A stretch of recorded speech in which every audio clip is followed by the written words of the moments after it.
Bonjour. Alors aujourd'hui je vous propose une nouvelle recette, c'est les pizzas turques. Donc les pizzas turques, c'est la base, c'est une pâte et par-dessus il y aura une farce à base de légumes et de viande hachée. Donc pour démarrer, je commence par la réalisation de la pâte. Alors pour cela, moi j'ai pris 400 g de farine, une cuillère à café de sel, une cuillère à café de sucre et un sachet de levure boulangère. Donc un demi-verre de lait tiède et un petit peu d'eau tiède aussi. Donc je vais tout mettre dans la cuve du batteur.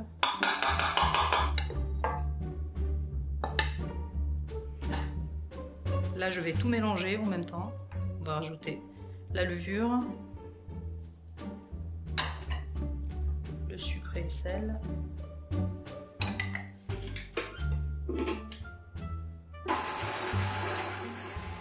Mélanger un petit peu. Maintenant je vais rajouter le lait tiède, pas très chaud, tiède.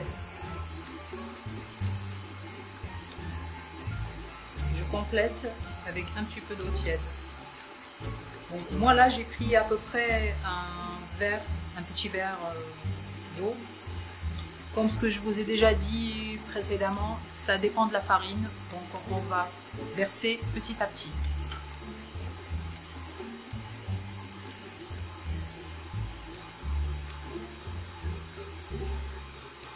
Et si besoin, je vais en rajouter bien sûr. J'attends que la pâte se forme.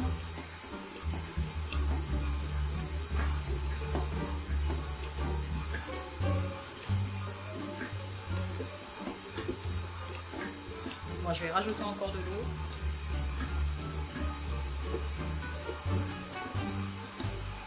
Voilà. Là, j'arrête. Il n'y a plus besoin de rajouter d'eau. J'attends juste que la pâte se forme et qu'elle se décolle complètement des parois de la cuve.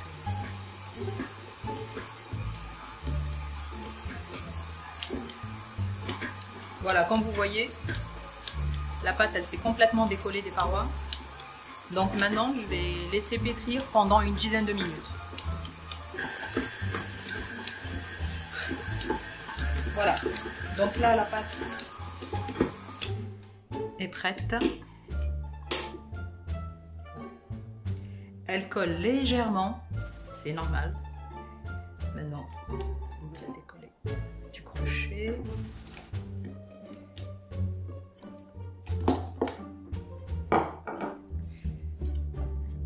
Donc là, la pâte est prête.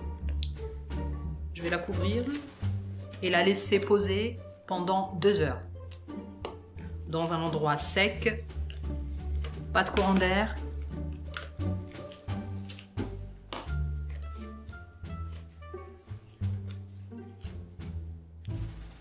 Alors là, on a laissé la pâte, j'ai laissé la pâte poser pendant 2 heures dans un endroit chaud, tiède. Il n'y a pas de courant d'air, il n'y a pas de fenêtre ouverte. Et maintenant, je vais passer à la deuxième étape, c'est la préparation de la farce. Alors la farce, il faut une botte de persil. Vous pouvez rajouter un peu de coriandre si vous souhaitez. J'ai pris 300 g de viande hachée, que vous pouvez aussi remplacer par des escalopes de poulet hachées. 2 tomates, 4 gousses d'ail, 2 oignons, un poivron et un piment, selon le goût. Et là, les épices. Alors, du sel, du poivre, menthe séchée, cuillère à café de coriandre en poudre, cuillère à café de cumin, des herbes de Provence, une cuillère à café de ras el hanout et un petit peu de gingembre moulu, selon les goûts. Une cuillère à soupe de concentré de tomate et une cuillère à soupe de mélasse de grenade.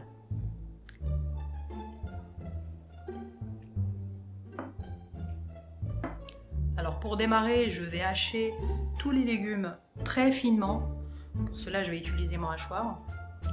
Et si vous n'avez pas de hachoir, bien sûr, vous pouvez tout couper très finement à la main.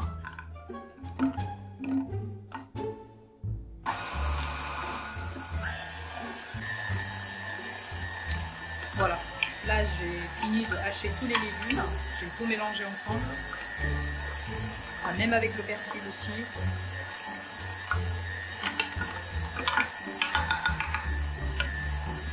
Ça, ils auront tous la même taille. Voilà, comme vous voyez, tous les légumes sont hachés, tout est mélangé. Maintenant, je vais rajouter la viande hachée.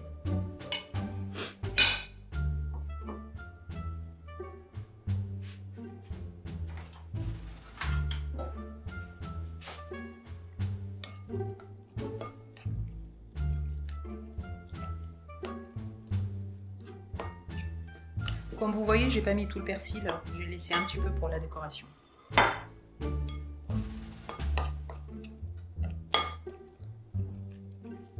Là, j'en rajoute la viande hachée. J'aurais pu aussi la mixer, la hacher au même temps que les légumes.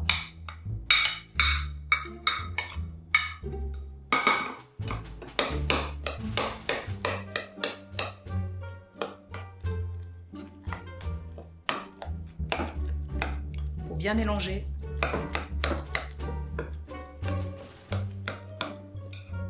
Il faut que la viande et les légumes soient bien mélangés. Il ne faut pas qu'il y ait des petites boules de viande toutes seules. Voilà, donc là, c'est bien mélangé. Maintenant, je vais rajouter les épices. Je vais commencer par la mélasse de grenade.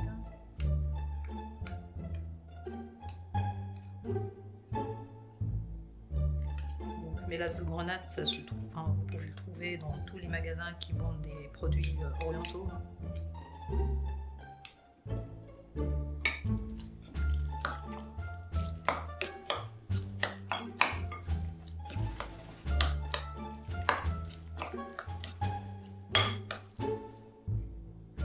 Tomate concentrée.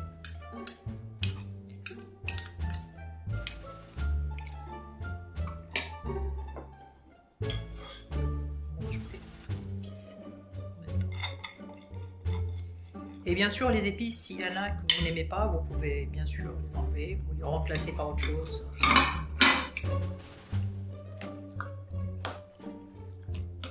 Donc là, c'est bon, j'ai tout mélangé. Tout s'est bien incorporé.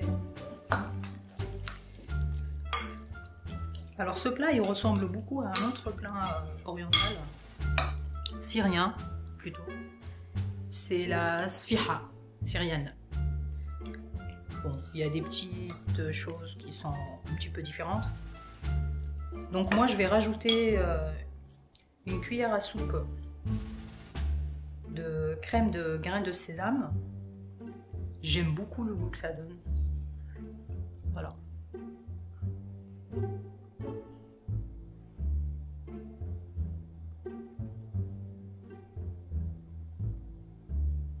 Peut-être pas obligé de le faire, c'est le choix. Et là, au niveau goût, ça va ressembler beaucoup à la suite syrienne.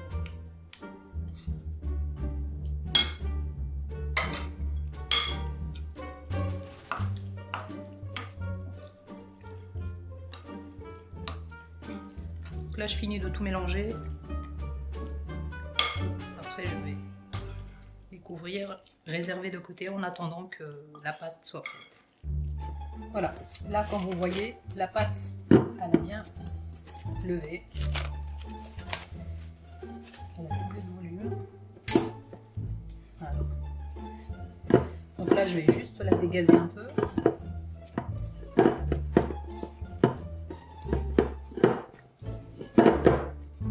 La mettre directement sur le fond de travail.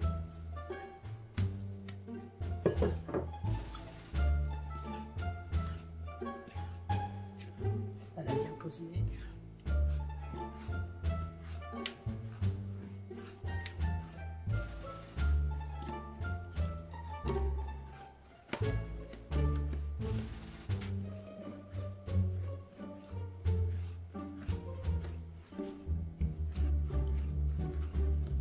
Là, je vais la découper en petites boules.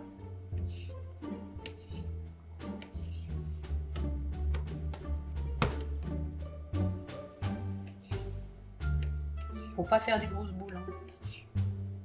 Des boules de taille moyenne, parce qu'après on va l'étaler. Il faudra qu'on puisse les déplacer pour la cuisson.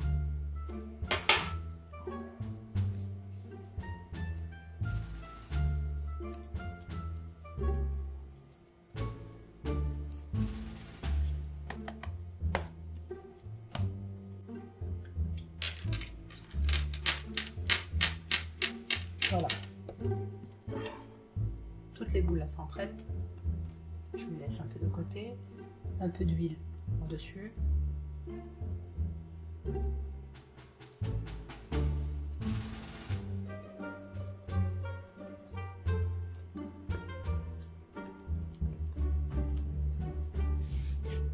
Donc là, je vais commencer par étaler la pâte. Je prends la première. Je mets un peu d'huile sur le plan de travail.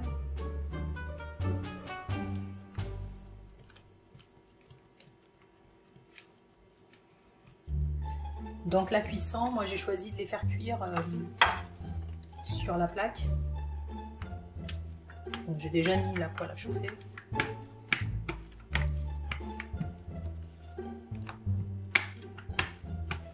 Il faut aller tout doucement pour l'étaler, pas déchirer la pâte, parce qu'après on va mettre la farce dessus.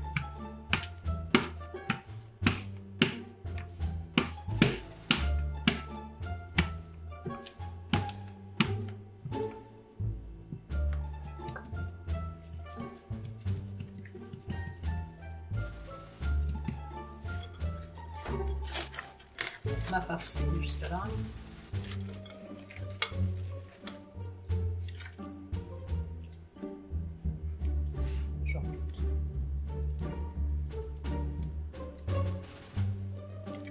Je mets l'équivalent de 2 cuillères à soupe par boule. Après ça dépend de la taille que vous avez fait, vous avez choisi. Donc j'étale bien jusqu'au bord. Il faut que ça couvre toute la surface de la pâte.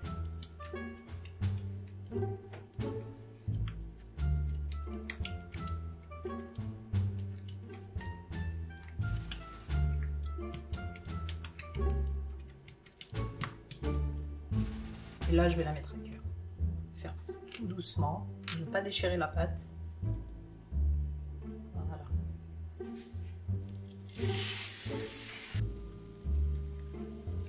Voilà. Donc là, elle est en train de cuire. Il faut compter 3 minutes. Après, ça va dépendre toujours de l'épaisseur de votre pâte. Je vous montre que ça ne cuit pas du tout.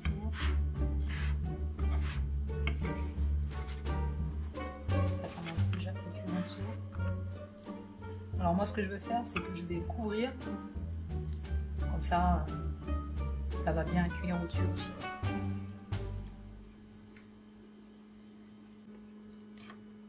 Voilà, j'ai mis un couvercle par-dessus.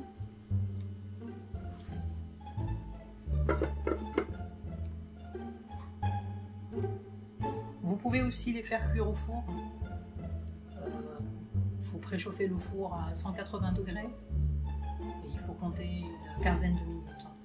Bien sûr, il faut toujours vérifier. Moi, je préfère la poêle parce que la pâte, elle reste quand même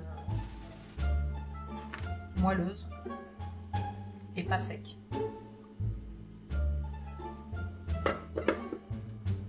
Voilà, les pizzas, elles sont prêtes.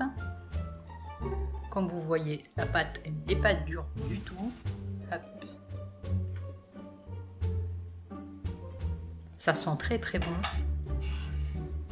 Donc pour les accompagner, moi je vais mettre un petit peu de tomate à l'intérieur. Je vous montre un peu ce que ça donne. Après vous faites ce que vous voulez. Vous pouvez aussi les manger nature, enfin, sans salade.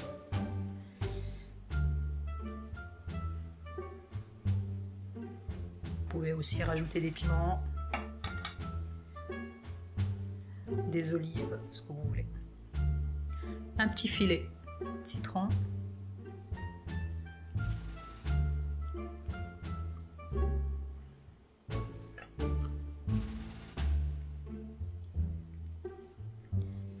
Et voilà, c'est prêt.